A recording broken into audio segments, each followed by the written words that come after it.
irmã pediu para descer, eu que vou descer. Feliz sábado, queridos. Feliz sábado. Você está feliz? Sim. Dê um sorriso. Quero que você olhe para quem está do seu lado, aperte a mão e diga assim: meu irmão, seja abençoado em Jesus Cristo.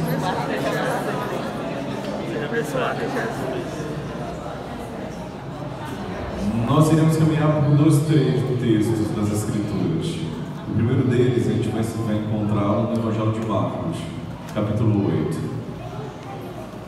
Depois nós iremos até o Antigo Testamento e nós iremos caminhar pelas páginas do 1 Reis, capítulo 19. Mas começaremos agora com Marcos, capítulo 8. Você sabe que quando a gente vai comer, nós devemos sempre, antes de tocar em alimento, nós vamos fazer o quê?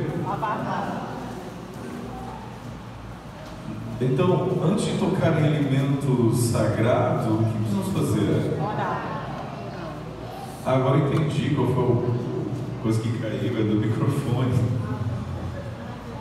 Agora que entendi, o pastor colocou aqui do lado.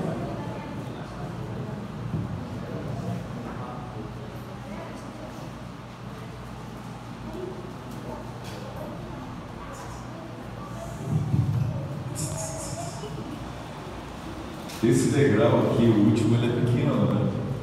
Alguém já subiu isso aqui? A sua mente, ela cria um padrão. Então, quando você sobe o degrau, os degraus, eles precisam sempre estar no mesmo tamanho. Por isso que quem vem pra cá, quando vai descer o outro, não tem uma sensação estranha, né? Porque sua mente se habituou ao padrão. Por isso que eu senti uma diferença. Agora, olhando, eu percebi o que era. Vamos orar?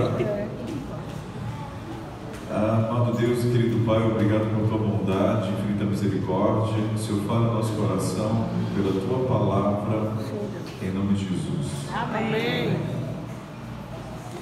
Marcos 8, 11 diz assim: E saindo os fariseus, puseram-se a discutir com ele, e tentando, pediram-lhe um sinal do céu. Jesus, porém, arrancou do íntimo do seu espírito um gemido e lhe disse: Por que pede esta geração um sinal? Em verdade eu vos digo que a esta geração não lhe será dada nenhum sinal. E deixando-os, tornou a embarcar e foi para o outro lado. A palavra de Deus. Amém? Amém. Pastor Fernando, acredito que ele deve ter se formado na Bahia. Eu também me formei na Bahia. Quando eu terminei o teológico, eu confesso a vocês que eu sei com muitas dúvidas. E eu ainda as tenho. Natural. Então você pensa assim: mas pastor, você tem dúvidas em relação às doutrinas da igreja, às crenças que nós possuímos? Não, não é isso. É que há coisas nas Escrituras que a gente não consegue entendê-las. Uma dessas coisas que eu não consigo entender é a oração. Talvez você diga assim: pastor, semana passada eu dei o estudo sobre oração. Se você precisar, eu posso te dar também. Mas não é exatamente isso. Nós sabemos que o céu está em guerra. E nós estamos no meio desta guerra, a qual chamamos que é o grande conflito. Se o céu está em guerra, nós haveremos de entender que o céu está usando as armas mais poderosas nesta batalha. Às vezes nós achamos que a grande centralidade dessa batalha é a nossa salvação. Não é. Não. A grande centralidade desta batalha é o trono de Deus. Satanás questiona a governança do Senhor. E o que nós estamos defendendo é a governança de Deus. É por isso que Jesus fala tão categoricamente, dizendo: buscar primeiro o seu reino e a sua justiça. Mas nós não iremos caminhar por esse lado. Os céus têm guerra, está usando as armas poderosas. E quando nós vamos observar que batalhas o céu está usando, é muito interessante.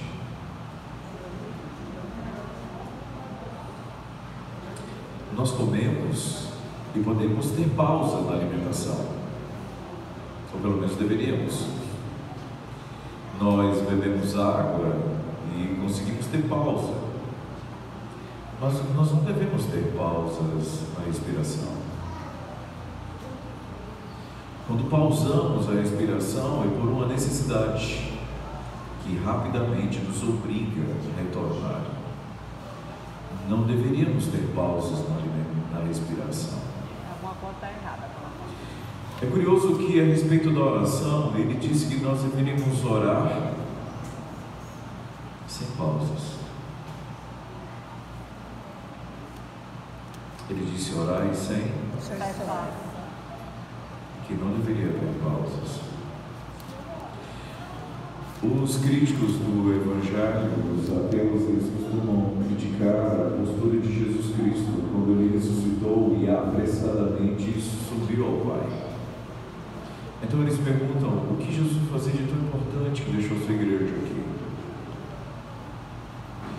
O que ele foi fazer no céu que era tão importante que foi necessário deixar a igreja aqui? Bom, como adventistas do sétimo dia, nós compreendemos o ritual do santuário. Mas, a grosso modo, se eu e você pensarmos, o que Jesus está fazendo nesse exato momento? O que ele está fazendo? Intercedendo. Ele está intercedendo. E o que é intercessão? Oração. Intercessão é quando eu estou orando por outro. Em outras palavras, ele foi apressadamente para o céu fazer o quê? Orar.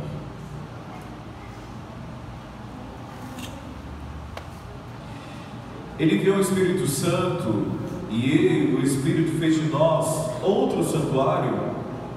A Bíblia diz que nós somos templo do Espírito.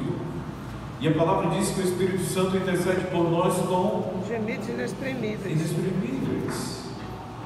Então, Jesus está no santuário celestial orando, e o Espírito Santo está em nós orando, e Ele nos conclamou a orarmos sem pausas. E Ele disse que a sua casa, Ele não seria identificada como casa de pregação, nem casa de louvor, ainda que gostemos das pregações e dos louvores. Mas a sua casa seria conceituada como casa de oração para todos os povos. Então, eu e você devemos entender que a arma mais poderosa do universo é a oração. Amém. Amém. Mas é a arma que nós menos utilizamos.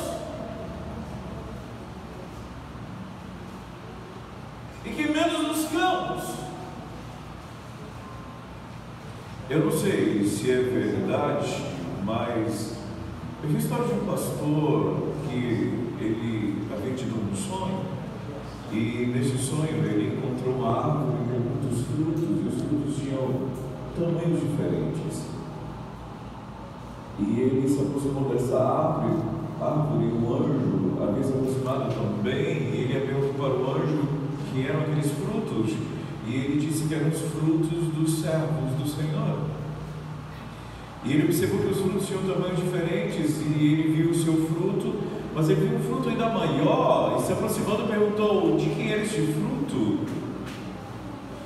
E o anjo disse, é de fulano de tal, este irmão havia falecido. Ele, sem sua vida, ele teve muitos frutos. E o pastor, indignado, disse, como? Aquele irmão, ele entra na igreja, ele nunca exerceu nenhuma função, e ele sempre costuma sentar em um lugar específico e vai embora. Nós não o vemos evangelizando, nós não o vemos pregando.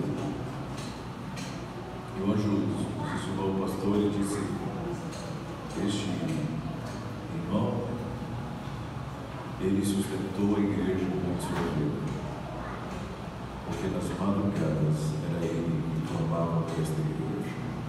Amém.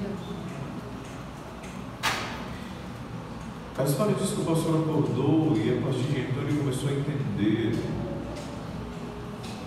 o quanto o ministério de oração era importante. Todas as nossas igrejas deveríamos ter aquele grupo de senhoras piedosas que costumam vir à igreja em horários em que não há culto para vir interceder pela igreja.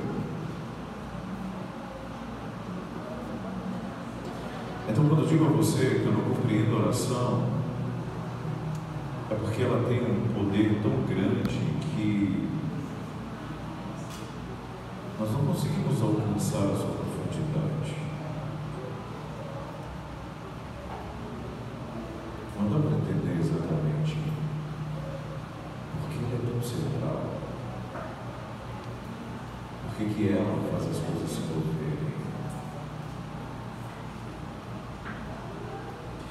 Então, coisas que aparentemente podem parecer simples para nós, elas são extremamente profundas. O fato é que a oração, ela é a arma mais poderosa do universo. Amém.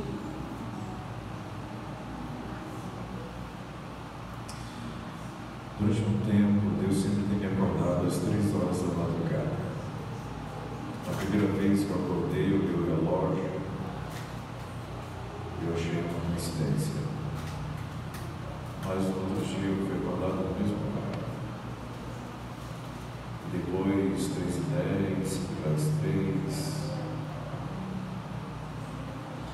E toda vez que eu entendo quando Deus me acorda nesse horário, Ele está me chamando para orar por mim, por alguém.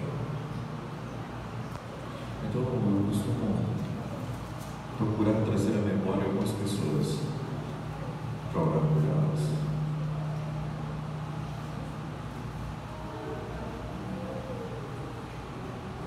É o que nós necessitamos da igreja hoje. Homens e mulheres de oração. Entendam, ele disse que nós deveríamos orar sem pausas.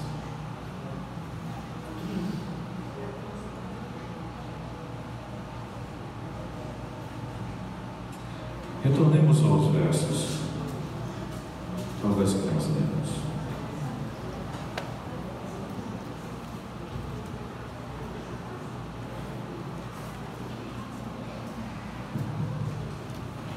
No Evangelho de Marcos, que nós lemos, iremos reler, a palavra diz assim, né? E saindo os fariseus, puseram-se a discutir com ele. Então olha para mim, você precisa visualizar por imaginação esse momento. Está acontecendo uma discussão ali. Os fariseus estão discutindo com Cristo. E eles estão tentando fazer com que Jesus faça algo que possa deixar notório que Ele é o Messias.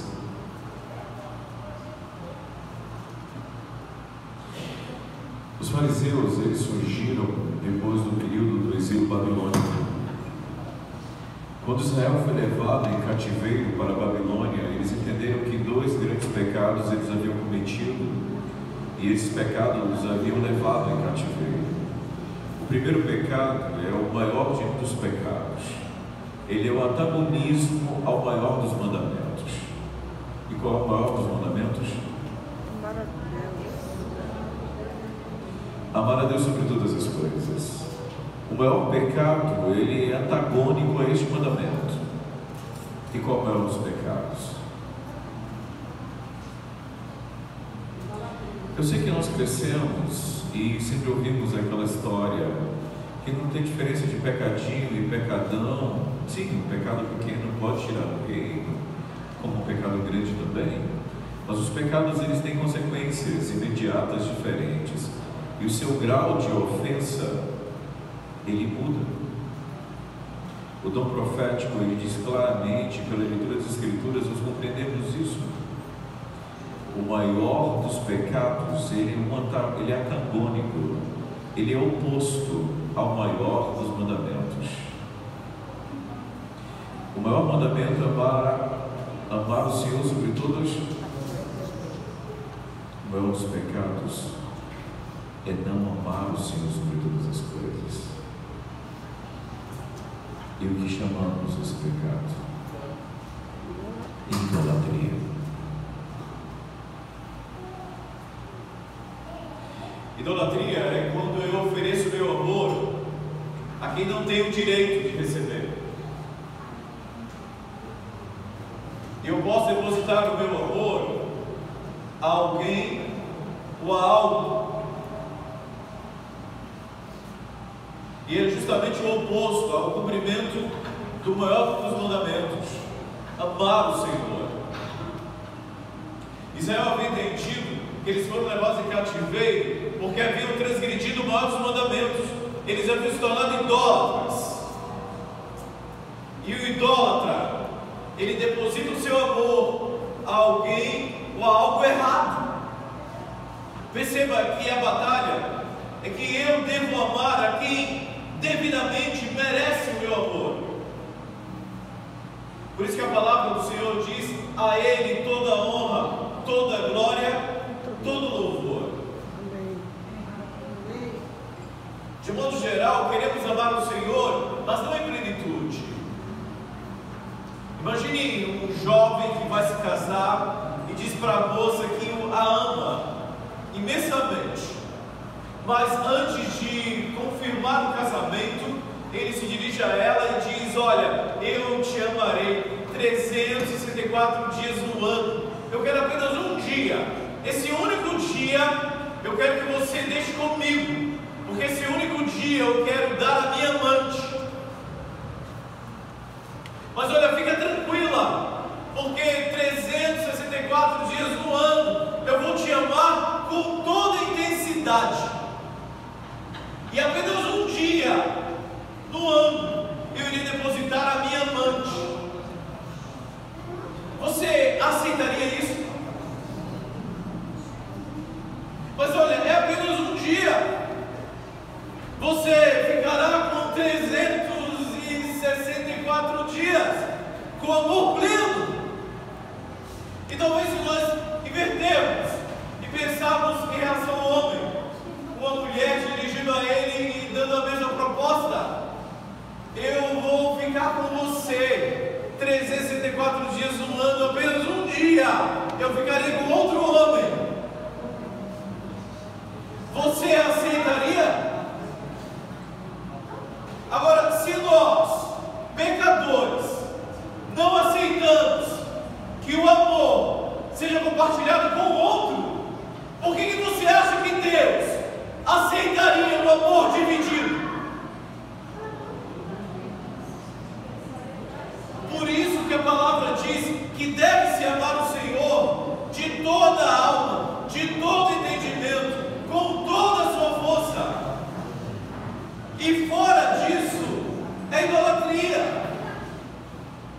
porque idolatria é o adultério espiritual. Quando Israel foi levado a cativeiro, eles haviam entendido que haviam transgredido esses mandamentos. E o segundo mandamento que eles compreenderam que haviam traído é que eles haviam transgredido o sábado. Por isso, quando eles voltaram, eles precisaram criar normas para que eles não pudessem não mais ser idólatras e também não transgredir o sábado. Há muitos cristãos que às vezes não se deparam com Jesus discutindo com os fariseus sobre o sábado, e aí eles pensam na expressão que Jesus usa, porque o Filho do Homem é Senhor do sábado, como que declarando: olha, Jesus não guardou o sábado. É curioso que os judeus modernos, os ortodoxos, eles acusam Jesus de ser transgressor do sábado. O que havia em discussão entre Jesus e os fariseus não era se o sábado deveria ser guardado, mas como ele deveria ser. Os fariseus haviam criado muitas regras em relação ao sábado. E quando Jesus está dizendo que o Filho do Homem é Senhor do sábado, ele está dizendo: eu sou o legislador. Sou eu que determino o que é lícito ou não é lícito fazer no sábado. Por isso ele vai dizer o que é lícito fazer o bem no sábado. Ele não está diminuindo, ele está dizendo quem tem autoridade sobre ele. Jesus está se apropriando do que de fato é dele. Toda a demanda de Jesus com os fariseus, por muitas vezes, eram discussões sobre a prática da lei. E agora chega esse momento de Marcos que ele está discutindo, e aí eles estão dizendo, e a expressão tentando Jesus, eles deu o sinal do céu. E a palavra do Senhor diz que Jesus tirou o gemido do seu interior. Então eu e você precisamos entender que aquele momento foi de grande emoção. Ele tira do seu âmago e vai dizer: e um sinal sagrado. Eu queria ouvir o timbre da voz de Jesus. Porque às vezes nós lemos as Escrituras e achamos que as pessoas não têm emoções. Mas aquele foi um momento de dor para Jesus. Por isso eu e você agora precisamos retornar ao Antigo Testamento. E precisamos andar pelas páginas de 1 Reis, capítulo 19. Israel, naquele momento, havia se tornado idólatra. Eles haviam abandonado Adonai. 1 Reis, capítulo 19, a partir do verso 1. Mas antes de ler esse verso, eu preciso te contextualizar. Israel havia abandonado o Senhor, e eles passaram a adorar Baal. O interessante é que a palavra Senhor no hebraico é a palavra Adonai, e eles passaram a adorar Baal.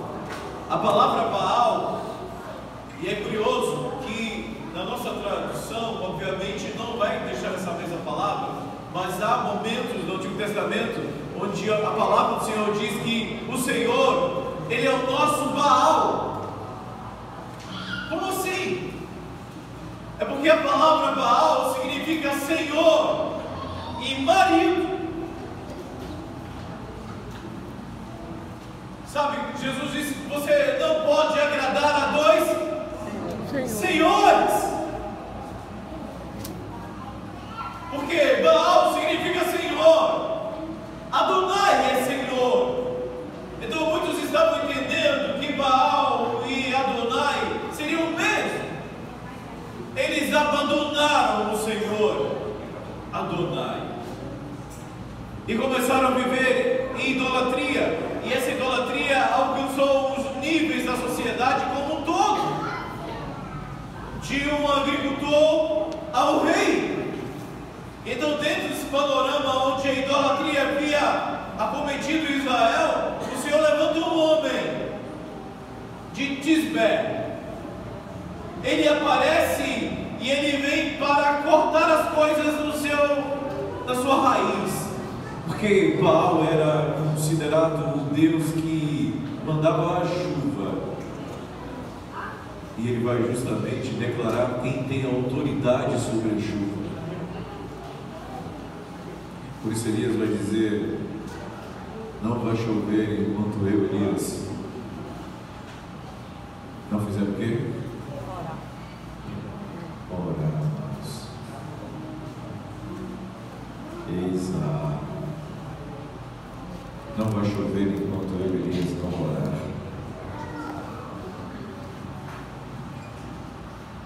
E aí passam-se os anos. O curioso é que a tristeza que o pecado de Israel fez todos ao redor sofrerem. Elias, ele precisa agora se tornar um fugitivo, e ele vai para um lugar onde tem água e os povos vão trazendo comida para ele. Você imagina acordar de manhã, não poder sair, é uma prisão ao céu aberto, e acorda no outro dia, não vê mais ninguém.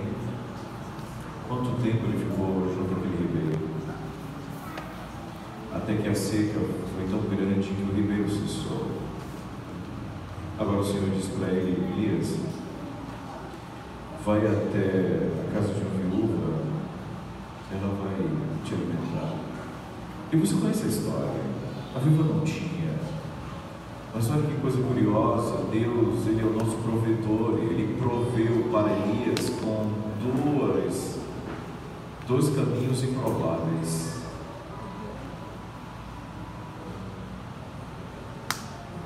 Às vezes nós achamos que é a nossa força, um emprego que nos traz o alimento, mas quem nos sustenta é o Senhor. Amém.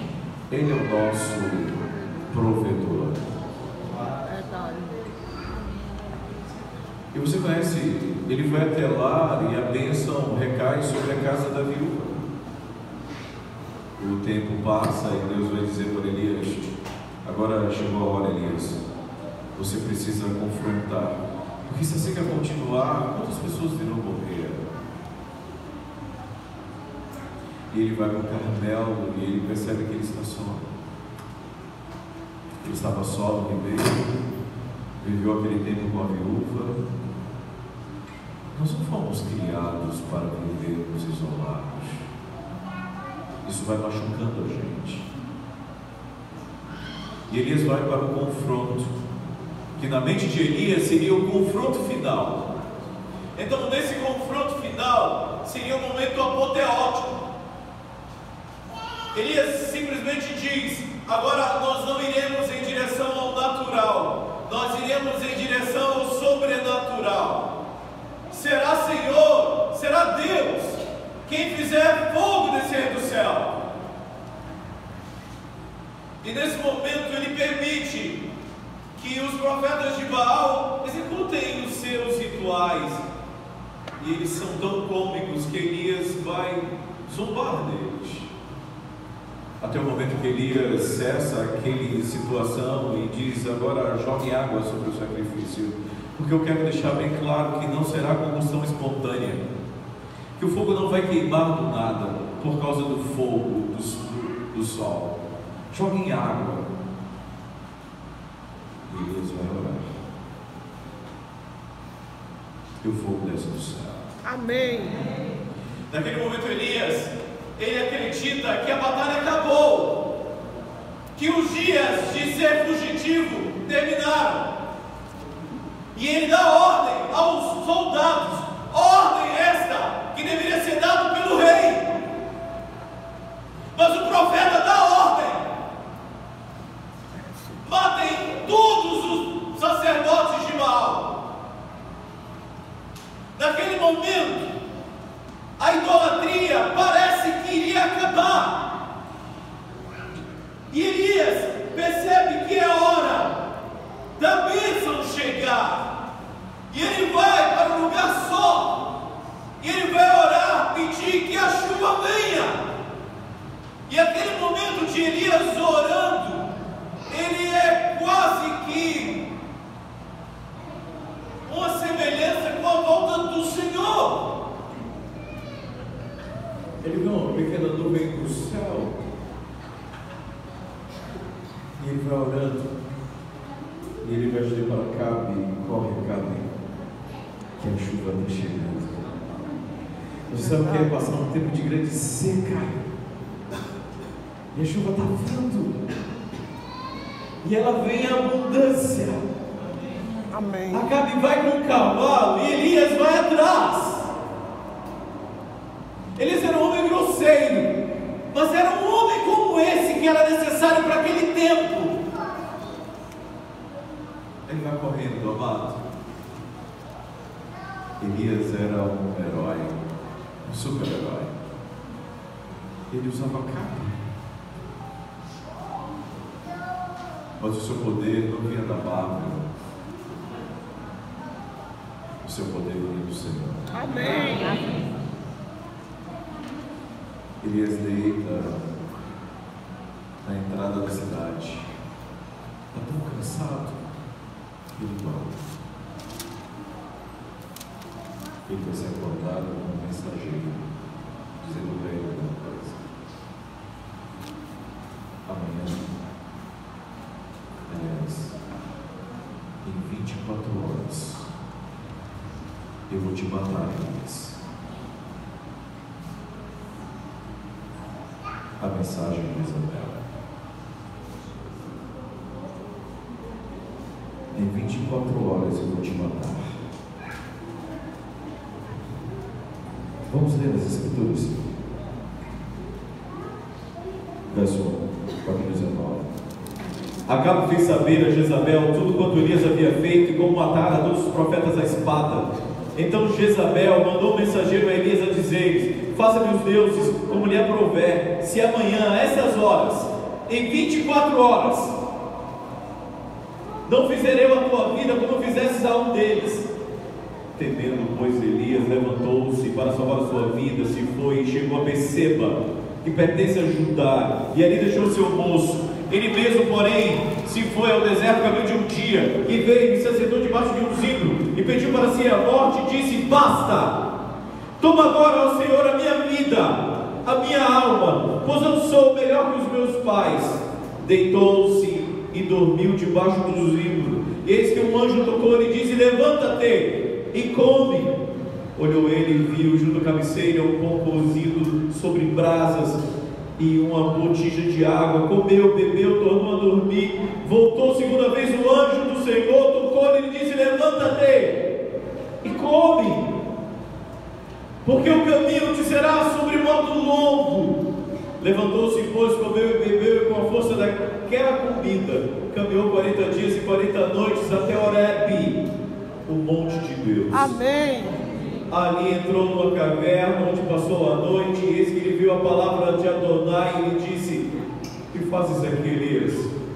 Ele respondeu: tenho sido zeloso pelo Senhor, Deus dos exércitos, porque os filhos de Israel deixaram a tua aliança, derribaram os teus altares, mataram os teus profetas à espada, e eu fiquei só. E procuram tirar minha vida.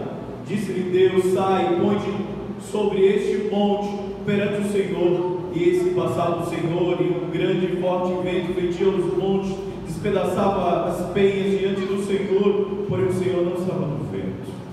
Depois do vento, um terremoto, mas o Senhor não estava no terremoto. Depois do terremoto, um fogo, mas o Senhor não estava no fogo. Depois do fogo, um sussurro, tranquilo e suave. Ouvindo Elias, envolveu o rosto do seu manto, extraindo o poço e a entrada da caverna, e escreveu uma voz e lhe disse: faz isso aqui, Elias. Ele respondeu: tenho sido zeloso, extremamente zeloso pelo Senhor, Deus dos exércitos, porque os filhos de Israel deixaram a tua aliança, derribaram os teus altares e mataram os teus profetas à espada, e eu fiquei só, e estão procurando tirar minha vida. Disse-lhe Adonai: vai, volta ao teu caminho para o deserto de Damasco, e chegando lá, unge Azael, rei sobre a Síria, a Jeú, filho de Nissi, ungirás rei sobre Israel, e também Eliseu, filho de Safate de Abel Meolá, ungirás profeta em teu lugar. Quem escapar a espada de Azael, Jeú matará. Quem escapar a espada de Jeú, Eliseu matará. Também conservei em Israel 7.000. Todos os joelhos que não se dobraram a Baal, toda boca que não beijou. Amém. Quando o fogo caiu do céu, Elias achava que a batalha havia acabado. Foram 3 anos sendo perseguido. Ele é humano. Quando ele é acordado com a mensagem que 24 horas iria matá-lo, ele corre até Beceba. Beceba significa lugar de juramento. O Senhor havia jurado que estaria com Israel. Ele foi até Beceba, deixou ali um moço que lhe auxiliava, e ele foi para o deserto. É interessante que a palavra deserto no hebraico significa lugar da palavra. É porque é no silêncio que a palavra tem mais poder. Ele vai para baixo do zimbro, é uma árvore que consegue sobreviver em meio aos intempéries do deserto. Ele se deitou embaixo do zimbro, amado, estava cansado, ele tinha batalhado aquele dia com tantos profetas. Ele está dormindo. Sabe quando uma criança vai dormir, ela está ali, ela precisa comer, ele está com sono, e fica aquela briga, e a mãe fica acordando, menino, acorda para comer. Você já fez isso ou sua mãe fez isso? Menino, acorda para comer. Elias estava tão cansado que ele deitou embaixo do zimbro e o anjo veio acordá-lo. O Senhor veio acordar Elias. O Senhor que havia sustentado Elias com corvos. O Senhor que havia sustentado Elias com a viúva. O Senhor que tem sido provedor de Elias veio acordá-lo e dizer: Elias, acorda! É hora de comer. Como um pai está acordando um filho, como a mãe está acordando um filho para comer. E sabe como o Senhor tem um carinho tão grande por Elias, que quando Elias acorda, ele olha, tem um pão quentinho. O pão está sobre brasa, amado. É um pão quentinho. Eu queria saber o sabor daquele pão. Porque o anjo trouxe aquele pão, amado, pão quentinho, e a água fresca na botija. Amado, Deus estava cuidando de Elias, dizendo: Elias, eu amo você, eu estou com você, Elias, eu sou teu pai. Amém. Porque só um pai faz isso.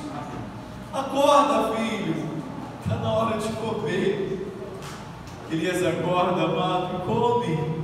Mas ele está tão desgostoso que ele volta para dormir. A gente não sabe quanto tempo, mas o anjo vai de novo e diz: Elias, acorda. A tua jornada vai ser muito longa, Elias. Elias acorda, e o que ele vê do lado, amado? Novamente, pão quentinho sobre brasa e água na botija. Hoje o Senhor está ali do lado dele, preparando a refeição de Elias, amado. Amém. Como Elias é amado pelo Senhor. Como você é amado pelo Senhor. Amém. Eu sinto. Ele só nos cobra que nós o amemos porque Ele nos amou. Verdade. Amar a Deus sobre todas as coisas nada mais é do que corresponder a esse amor. O ídolo, ele não te ama, ele te usa. Elias acordou e parece ser um super-herói. Ele usa a capa e ele vai andar 40 dias e 40 noites sem parar. Ele fez fogo descer do céu.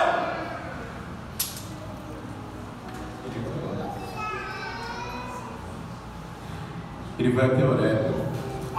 Você sabe que monte é esse, Horebe? A palavra diz que era o monte de Deus. Horebe nada mais é do que outro nome para o mesmo monte que o Senhor falou com Moisés. Horebe é o Sinai. Elias andou 40 dias e 40 noites pelo caminho que Israel andou 40 anos. Elias estava fazendo o caminho contrário, retornando ao Sinai, para o Senhor abandonar Israel e começar uma nova jornada com Ele. Por isso, quando ele entra na caverna, Deus vai perguntar para ele: o que você está fazendo aqui, Elias? Senhor, eu tenho sido zeloso pela tua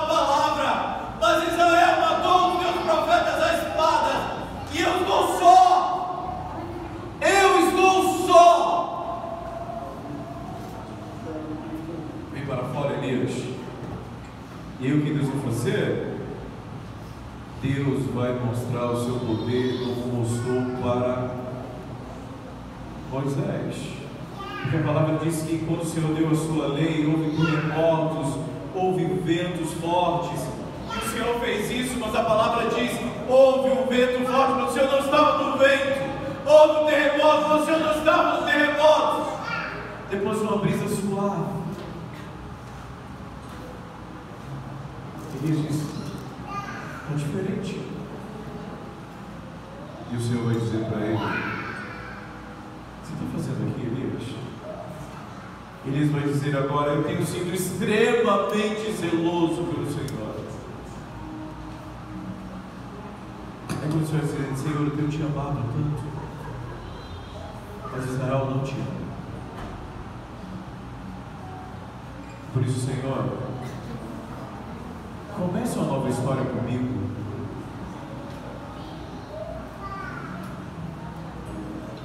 Quando Deus pergunta: o que você está fazendo aqui, Elias? Ele vai dizer: Elias, você vai voltar pelo teu caminho. Porque quando o anjo me deu o pão, não era para ir para Horebe, era para voltar para Israel. Mas pela primeira vez, Elias estava onde Deus não queria que ele estivesse. Por isso Deus me pergunta: o que você está fazendo aqui, Elias? Quem te mandou para cá? Porque eu não te mandei para cá, Elias. Eu te chamei para guerrear, não para fugir. Você vai voltar, Elias, pelo teu caminho. Porque quem determina o nosso caminho não somos nós. O meu caminho é o caminho do Senhor. Amém. É o Senhor. Então Elias vai entender que ele precisa agora ungir reis e vai ungir o outro profeta para ficar no seu lugar. Elias, que estava vivendo o tempo todo sozinho, entendeu que havia sucessão. E Deus vai dizer: mas eu tenho outra coisa para te contar, Elias. Tem 7.000 joelhos Se dobraram a Baal. que estão intercedendo por você, Elias. Amém. Note que o Senhor vai dizer: tem 7.000 joelhos que não se dobraram a Baal. O Senhor vai identificar esses 7.000 como pessoas que estão orando. Amém. Elias o tempo todo está dizendo: eu estou só, eu estou só, eu estou só. E Deus vai dizer: você não está sozinho. Tem 7.000 que estão intercedendo por você, e eles estão esperando por você, Elias. Agora nós vamos terminar, e eu preciso que os seus olhos, que a tua mente consiga se lembrar daquele momento de Jesus com os fariseus. Eles pediram um sinal do céu,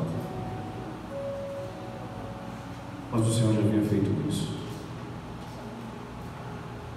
Quando o fogo caiu do céu, Elias esperava que Israel iria se converter, mas fogo do céu não é suficiente. Os fariseus queriam que Jesus fizesse como Elias.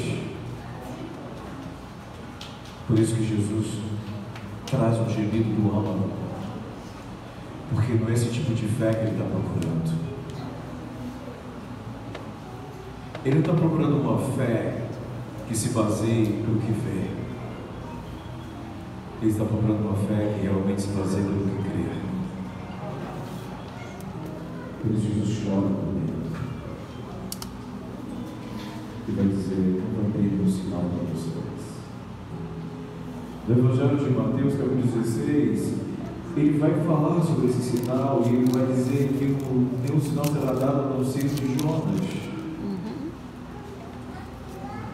em que ele será colocado na sepultura e irá retornar.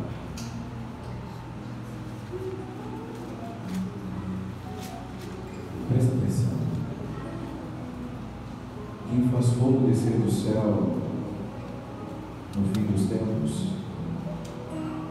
é a segunda vez.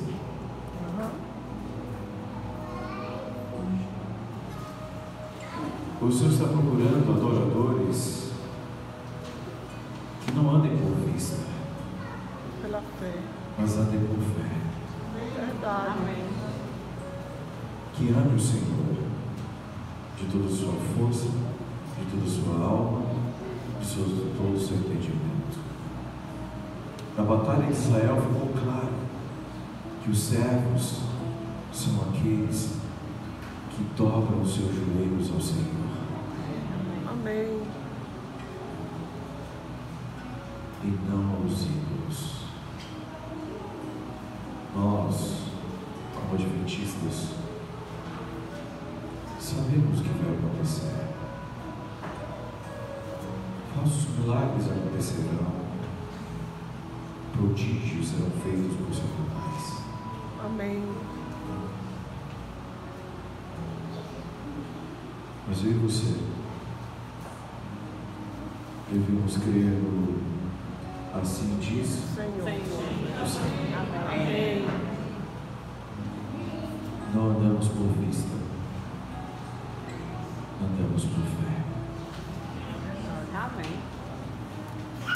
Por isso eu apelo a ser jovem, uma mãe, um pai, um líder de oração. Porque você percebeu que a batalha que Elias enfrentou, a arma que ele usou foi a oração. E nós estamos em outro conflito. E a palavra diz que toda a natureza espera com ansiedade a revelação dos filhos de Deus. Como foi bom para Elias saber que ele não estava só. E há muitos outros amados que se uniram a nós. E há alguns outros que sairão do meio de nós. Que o Senhor seja com você. Amém. Que você nos pegue sinais de fogo e do céu. Mas que a palavra reine na sua vida. Amém. Que você ande pela fé. Amém. É assim que agradamos o coração de Deus. Você Amém. entende essas palavras? Amém. Eu quero que você segure a mão de Deus agora. Eu quero que você puxe a mão de Deus. Puxe. Não vai ninguém puxar. Puxa a mão de Deus. Ninguém puxou. Quando você puxa a mão de Deus, Ele não desce, Ele te levanta. Amém. Amém. Segura a mão de Deus, puxa a mão de Deus. Eles entenderam? Feche teus olhos. Deus de Abraão, de Isaac e de Israel, abençoe, Senhor, os teus servos, derrama sobre eles o Santo Espírito, que possamos permanecer firmes nos teus caminhos e fazer esta jornada pela fé. Amém. Abençoe o pastor Fernando, toda a liderança e derrama bondade e misericórdia. Em nome de Jesus. Amém. Eu estarei à porta, vou pedir para os líderes venham aqui à frente.